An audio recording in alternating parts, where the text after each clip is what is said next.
ನವೆಂಬರ್ನಲ್ಲಿ ಸಚಿವ ಸಂಪುಟ ಪುನರ್ರಚನೆ ಅಂತ ಸಚಿವರೇ ಹೇಳ್ತಾ ಇದ್ದಾರೆ, ಜಮೀರ್ ಅಹಮ್ಮದ್ ಅವರ ಆದಿಯಾಗಿ. ಅದರ ಮಧ್ಯದಲ್ಲಿ ಒಂದು ಇಂಟ್ರೆಸ್ಟಿಂಗ್ ಬೆಳವಣಿಗೆ.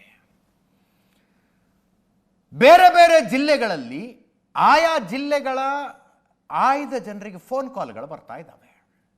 ಪತ್ರಕರ್ತರಿಗೆ, ಸಾಮಾಜಿಕ ಕಾರ್ಯಕರ್ತರಿಗೆ, ಪ್ರತಿಷ್ಠಿತ ವ್ಯಾಪಾರಿಗಳಿಗೆ, ಈ ರೀತಿ ಇಂಥವ್ರಿಗೆಲ್ಲ ಫೋನ್ ಕಾಲ್ಗಳು ಬರ್ತಾ ಇದ್ದಾವೆ.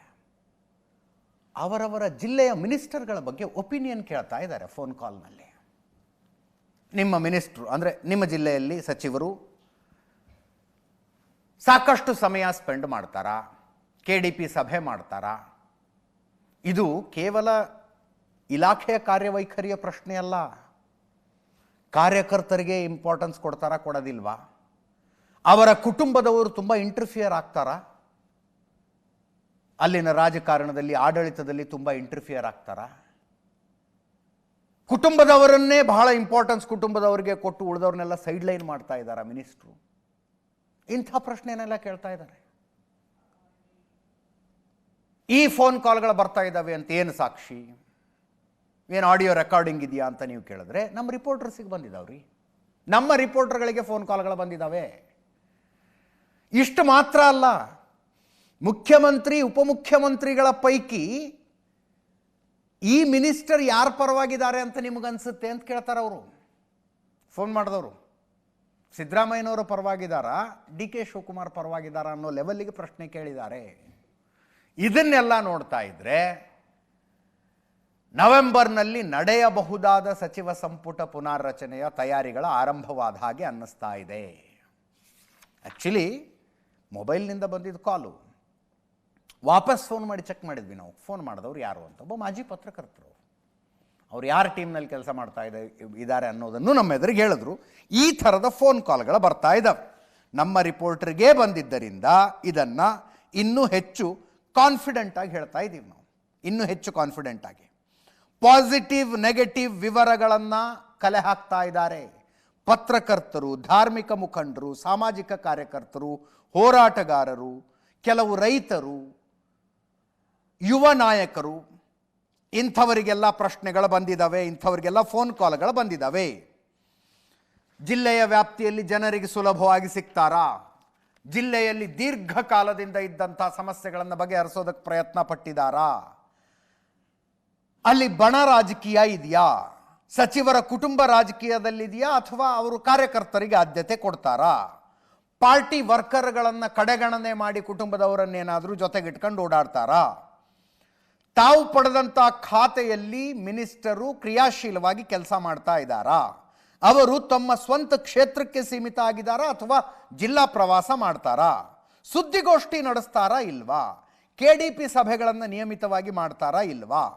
ಪಕ್ಷ ಮತ್ತು ಕಾರ್ಯಕರ್ತರ ವಿಚಾರದಲ್ಲಿ ಆ ಮಿನಿಸ್ಟರ್ಗೆ ಸೈದ್ಧಾಂತಿಕ ಬದ್ಧತೆ ಇದೆಯೋ ಇಲ್ಲವೋ?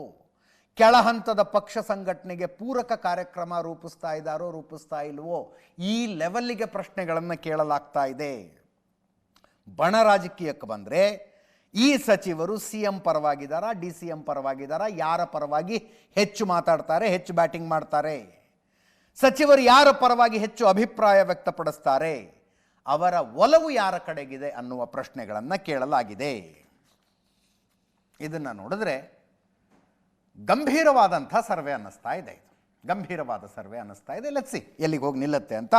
KN ರಾಜಣ್ಣ ಮಾಜಿ ಸಚಿವರು ಆಫ್ಟರ್ ಲಾಂಗ್ ಟೈಮ್ ಮತ್ತೆ ಮಾತಾಡಿದರು. ಒಂದು ಕಾರ್ಯಕ್ರಮವೊಂದರಲ್ಲಿ, OBC ವರ್ಗಗಳ ಒಕ್ಕೂಟದ ಕಾರ್ಯಕ್ರಮದಲ್ಲಿ ಭಾಷಣ ಮಾಡಿದರು. ಸಿದ್ದರಾಮಯ್ಯನವರ ಸಚಿವ ಸಂಪುಟದಲ್ಲಿ ಸಹಕಾರ ಸಚಿವರಾಗಿದ್ದುಕೊಂಡು ರಾಹುಲ್ ಗಾಂಧಿಯವರಿಗೆ ಮುಜುಗರವಾಗುವ ಹೇಳಿಕೆಯನ್ನು ಕೊಟ್ಟ ಕಾರಣಕ್ಕಾಗಿ ವಜಾ ಆದಂಥ KN ರಾಜಣ್ಣ ಅವರು ಆ ನಂತರ ಇದು ಮಾತಾಡಿದ ಬಹುಶಃ 2ನೇ ಸಲನೋ 3ನೇ ಸಲ ಇರಬೇಕಷ್ಟೆ, ವಜಾ ಆದ ನಂತರ. ಇದರಲ್ಲಿ ಹೇಳ್ತಾರೆ, 2013ರಿಂದ 2018 ತನಕ ಮುಖ್ಯಮಂತ್ರಿಯಾಗಿದ್ದಾಗ, ಅಂದರೆ ಮೊದಲನೇ ಪೀರಿಯಡ್ನಲ್ಲಿ ಮುಖ್ಯಮಂತ್ರಿಯಾಗಿದ್ದಾಗ ಸಿದ್ದರಾಮಯ್ಯನವರಿಗೆ ಇದ್ದ ಜನಪ್ರಿಯತೆ ಈಗ ಇಲ್ಲ.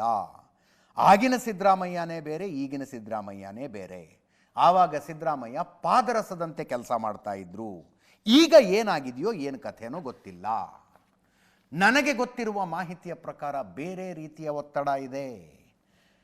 ಕೆಲವು ಹೇಳದೇ ಇರುವಂಥ ಒತ್ತಡ ಇದೆ ಅಂತ ಹೇಳಿ ಆಮೇಲೆ ಒಂದಷ್ಟು ಹೊಗಳಿದ್ರು. ಅನ್ನಭಾಗ್ಯ ಕೊಟ್ಟಿದ್ದಾರೆ, ಪುಣ್ಯದ ಕೆಲಸ ಮಾಡಿದ್ರು, ಈಗಿನ ಯುವ ಜನತೆಗೆ ಹಸಿವಿನ ಬೆಲೆ ಗೊತ್ತಿಲ್ಲ, ಇತ್ಯಾದಿ ಇತ್ಯಾದಿ ಮಾತಾಡಿ ನವೆಂಬರ್ನಲ್ಲಿ ಬದಲಾವಣೆ ಎಲ್ಲರೂ ಊಹೆ ಮಾಡ್ತಿದ್ದಾರೆ. ನನ್ನ ಪ್ರಕಾರ ಬದಲಾವಣೆಗೆ ಅವಕಾಶ ಇಲ್ಲ. 5 ವರ್ಷ ಕಾಂಗ್ರೆಸ್ ನಿರಂತರವಾಗಿರುತ್ತೆ ಅಂದರು. 5 ವರ್ಷ ನಿರಂತರವಾಗಿರುತ್ತೆ ಅಂದರೆ ಸಿದ್ದರಾಮಯ್ಯನವರೇ ಮುಖ್ಯಮಂತ್ರಿ ಆಗಿರ್ತಾರಾ ಅನ್ನೋ ಪ್ರಶ್ನೆ ಸಹಜವಾಗಿ ಬರುತ್ತೆ. ಯಾಕೆ ನಿಮಗೆ ಅನುಮಾನನ ಅಂತ ಪತ್ರಕರ್ತರಿಗೆ ಪ್ರಶ್ನೆ ಕೇಳಿದ್ರು. ಕೇಳಿಸ್ಕೊಳ್ಳಿ. ಸಿದ್ದರಾಮಯ್ಯನವರು 13-18 ಸಿದ್ದರಾಮಯ್ಯ ಬೇರೆ, ಈಗಿನ ಸಿದ್ದರಾಮಯ್ಯ ಬೇರೆ. ಆಗ ಪಾದರಸದ ಕೆಲಸ ಇರೋದು. ಈಗ ಸ್ವಲ್ಪ ಅವ್ರಿಗೆ ಯಾವ ಒತ್ತಡ ಇದೆಯೋ ಏನ್ ಕತೆ ಅನ್ನೋದು ಗೊತ್ತಿಲ್ಲ. ಆದ್ರೆ ನನಗಿರೋ ಮಾಹಿತಿ ಪ್ರಕಾರ ಅವ್ರಿಗೆ ಬೇರೆ ಬೇರೆ ರೀತಿಯ ಒತ್ತಡಗಳು ಇದ್ದಾವೆ. ಕೆಲವು ಹೇಳುವಂತ ಒತ್ತಡ ಹೇಳ್ಬಹುದು, ಕೆಲವು ಹೇಳದೇ ಇರುವಂತವೂ ಇದ್ದಾವೆ. ಸಿದ್ದರಾಮಯ್ಯನವರ ಒಂದೇ ಒಂದು ಪುಣ್ಯದ ಕಾರ್ಯಕ್ರಮ ಅಂದ್ರೆ ಅನ್ನಭಾಗ್ಯ ಕಾರ್ಯಕ್ರಮ. ಅನ್ನಭಾಗ್ಯ ಕಾರ್ಯಕ್ರಮ ಅದ್ರದ್ದು ಮಹತ್ವ ನಮ್ಮ ಈ ಒಂದು ಮಧ್ಯಮ ವಯಸ್ಸಿನವ್ರಿಗೆ ಗೊತ್ತಾಗಲ್ಲ. ಹಳೆ ಕಾಲದವ್ರನ್ನ ಕೇಳ್ಬೇಕು ನಾವು. ಅನ್ನಕ್ಕೆ ಎಷ್ಟು ಮಹತ್ವ ಇತ್ತು. ನವೆಂಬರ್ ಅಲ್ಲಿ ಬದಲಾವಣೆ ಆಗ್ತದೆ ಅಂತಕ್ಕಂಥ ಊಹೆ ಎಲ್ಲರೂ ಕೂಡ ಮಾಡ್ತಾ ಇದ್ದಾರೆ.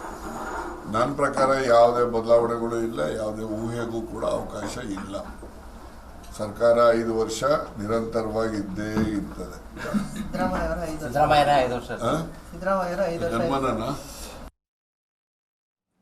ಇನ್ನು ಜಮೀರ್ ಅಹಮದ್ ಖಾನ್ ಅವರು ಮತ್ತೊಮ್ಮೆ ಸಿದ್ದರಾಮಯ್ಯನವರ ಪರವಾಗಿ ಬ್ಯಾಟಿಂಗ್ ಮಾಡಿದ್ರು. 5 ವರ್ಷವೂ ಸಿದ್ದರಾಮಯ್ಯನವರೇ ಮುಖ್ಯಮಂತ್ರಿ ಆಗಿರ್ತಾರೆ. ಮುಂದಿನ 2028ಕ್ಕೂ ನಮ್ಮದೇ ಸರ್ಕಾರ BJP ಅಧಿಕಾರಕ್ಕೆ ಬರಬೇಕು ಅಂದರೆ ಕನಿಷ್ಠ 15 ವರ್ಷ ಕಾಯಬೇಕು ಅಂತ ಅವ್ರು ಹೇಳಿದ್ದೊಮ್ಮೆ ಕೇಳಿಸ್ಕೊಳ್ಳಿ. ಮುಖ್ಯಮಂತ್ರಿ ಕುರ್ಚಿಯಲ್ಲಿ ಸಿದ್ದರಾಮಯ್ಯ ಅವರು ಕೂತಿದ್ದಾರೆ. 5 ವರ್ಷ ಅವರೇ ಮುಖ್ಯಮಂತ್ರಿ ಆಗಿರ್ತಾರೆ. DK ಶಿವಕುಮಾರ್ ಅವರು ಹೇಳಿದ್ದಾರೆ. ಏನಕ್ಕೆ ಅವರು ಹೇಳಿಕೆನ ಕೊಟ್ಟಿದ್ದಾರೆ. ಸಿದ್ದರಾಮಯ್ಯ ಹೇಳ್ತಾರೆ ಅಂದರೆ ಸರಿ, ಯಾರ ಬಗ್ಗೆನೂ ಮಾತಾಡಕೂಡ್ದು, ವ್ಯಕ್ತಿಗಿಂತ ಪಕ್ಷ ಮುಖ್ಯ, ಯಾರ ಬಗ್ಗೆ ಮಾತಾಡಬಾರ್ದು, ಯಾರನ್ನ ಮಾತಾಡಿದ್ರೆ ಅವ್ರ ಮೇಲೆ ಕ್ರಮ ತೊಗೊಳ್ತೀನಿ ಅಂತ ಹೇಳಿದ್ದಾರೆ. ಅಶೋಕ್ BJP ಅವ್ರಿಗೆ ಏನು ಕೆಲಸ? ಈಗ ದಸರಾನೇ ಮಾಡಲ್ಲ ಅಂದರು ಅಶೋಕ್ ಅವರು. ಸಿದ್ದರಾಮಯ್ಯ ಅವರು ದಸರಾ ಹಬ್ಬ ಮಾಡಲ್ಲ ಬರೋ ವರ್ಷ ಅಂದರು. ಮಾಡಿಲ್ವ ಸಿದ್ದರಾಮಯ್ಯ ಅವರು? ಹಾಗಾಗಿ ಅವ್ರ ಪಕ್ಷದ ನೋಡ್ಕೊಳ್ಳಿ. ಇಂಟ್ರಲ್ ಅವ್ರ ಪಕ್ಷದಲ್ಲಿ 5-6 ಗುಂಪಾಗಿದೆ. ನಮ್ಮ ಪಕ್ಷದ ವಿಚಾರ ಬಿಟ್ಟಾಗಿ ಅಂತೇಳಿ ಅವ್ರ ಪಕ್ಷನೇ ನೆಲ ಕಿಚ್ಚಿದೆ. ಅವರು ಮುಖ್ಯಮಂತ್ರಿ ಆಗ್ಬೇಕಂತ ಆಸೆ ಇದೆ, ಆಗ್ಬೇಕಂತ ನಾವು ಬಯಸ್ತೀವಿ. ಅಂದರೆ ಈ 5 ವರ್ಷ ನಾನೇ 5 ವರ್ಷ ಮುಖ್ಯಮಂತ್ರಿ ಆಗಿರ್ತೀನಿ ಅಂದರೆ ಪಕ್ಷ ನನ್ನ ಬದಲಾವಣೆ ಮಾಡಬೇಕಾದ್ರೆ ಹೈಕಮಾಂಡ್ ಅಂತ ಹೇಳಿದ್ದಾರೆ. ನವೆಂಬರ್ ಆದಮೇಲೆ ರೀಶಫಲ್ ಮಾಡ್ತಾರಂತ ಸುದ್ದಿ ಇದೆ. ಅದನ್ನು ನನ್ನ ಅನಿಸಿಕೆ ಸೀನಿಯರ್ಸೇ 2 ಬಾರಿ 3 ಬಾರಿ ಗೆದ್ದಿರೋರು ಒಂದ್ಸತಿ ನಮಗೂ ಅವಕಾಶ ಸಿಗಬೇಕು, ನಾವು ಮಂತ್ರಿ ಆಗಬೇಕಂತ. ಅದ್ರಲ್ಲಿ ತಪ್ಪೇನಿಲ್ಲ ಅಲ್ಲ. ಅದಕ್ಕೆಲ್ಲ ಏನಿದ್ರು ಅಲ್ಲಿ ತೀರ್ಮಾನ ಮಾಡೋರು ಯಾರು? ನಮ್ಮ ಹೈಕಮಾಂಡ್. ಕರ್ನಾಟಕದಲ್ಲಿ ಅಧಿಕಾರ ಬರಬೇಕಂದ್ರೆ ಕನಿಷ್ಠ 15 ವರ್ಷ ಆಯ್ತು. ಇವತ್ತು ಬರ್ದಿಕೊಳ್ಳಿ ಮಂಡ್ಯದಲ್ಲಿ. ಇನ್ನು ಮುಂದೆನು 2028ಅಲ್ಲಿ ಇವತ್ತೇನು 140 ಇದೀವಿ ನಾವು, 150 ಮೇಲೆ ಬರ್ತೀವಿ. ಇದು ಬರ್ದಿಕೊಳ್ಳಿ ನೀವು. ಜಮೀರ್ ಅಹಮದ್ ಖಾನ್ ಹೇಳಿಕೆನ ಕೊಟ್ರಂತ ಬರ್ದಿಕೊಳ್ಬೇಕು ನೀವು. 28ಅಲ್ಲೂ ನಮ್ಮದೇ ಸರ್ಕಾರ. ಇವತ್ತೇನು 140 ಇದೀವಿ, ನೆಕ್ಸ್ಟ್ 150 ದಾಟ್ತೀವಿ ನಾವು. 150 ದಾಟ್ತೀವಿ. ಜನ ಬೆಂಬಲ ಇದೆ ನಮಗೆ.